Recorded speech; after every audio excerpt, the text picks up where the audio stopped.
Tapos maganda yung taas talaga. Usually naman, ma'am, talaga, magaling, magaling. Kung kitang galaminan na pura kasi sabon. Ano yan, ma'am, yung medyo lahulog yun eh. Ito na kukunin na eh. Kakating Ilit sila. lang po. Ililit yung slot. Tapos, Hindi po pwede lang po spray yung activator value na pukot-kot. Bantay lang po. Yung nakagandahan din, yung manok, mga kalbo. Makabilis na mga iba pa ganun. yan. Oo nga, no? Tsaka maliksi yung mga manok, no? Kaya yung ano, yung manok sa hindi magkalayo, taas baba, hindi magkalayo mga. Ah, yung sizing maganda yung ano, no? Halos pantay-pantay, no po? Para yung kilos nila, tsaka papalos pareho lang. Walang pagkakaiba. Kasi dahil yun siguro, isa lang yung ginagamit. Oo. Ano yan ma'am, mali sa puso mo yan. Oo.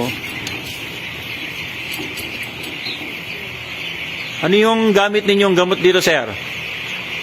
Sir, Yung tinitimpla natin probiotic. from CHC Agritech. From CHC Agritech Probiotic. At saka yung Activator. activator. Ayan, no? Sige, sir, tingnan nga natin. Ano yung ginagawa mo kanina? Yung pinapalakpakan mo? Yung magalaw sila kanina?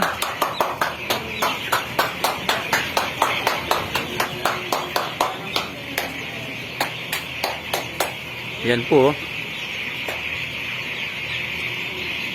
Napakaganda ng grow natin ngayon. So, this is first time na ganito gumanda yung kanilang grow, no? Maganda yung kanilang pabuhay.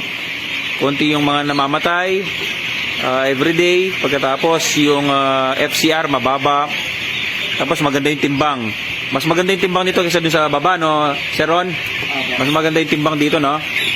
Hanggang sa dulo yan, maganda natin dito. Tsaka Sir Ron, walang amoy nga, no? At least hindi ka na mangungonsumisyon sa baho, no? Walang dumidikit sa ano ngayon, damit. Dati halos kada labas ko, nagbibihis ako eh. Ngayon, Pero yan, hindi ako nagbihis. galing. Ganda, no? Hindi ako naman namin yung damit ko eh. Oo. Ano kasing gamit ninyo na gamot? Yung CHG probiotics at saka yung CHG Probiotic at saka. activator. Opo. Oo, yung dalawa. So, yan ang nakapagpaganda dito sa ating mga manok. At 14 days, nasa average tayo na 511. 14 days, 511, no? Tapos, 1% yung ating mortality.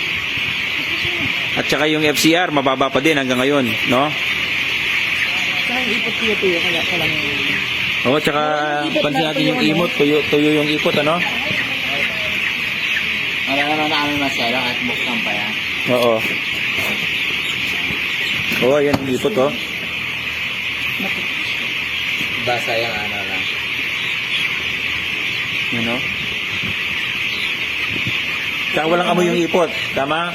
Anong amoy ng ipot, Ron? Kahit hawakan yung ipot, wala talagang amoy, no? Amoy lupa. Amoy lupa lang siya, oh.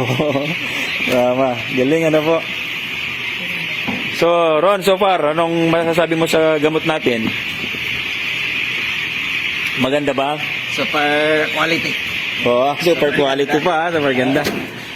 Okay, salamat, Ron.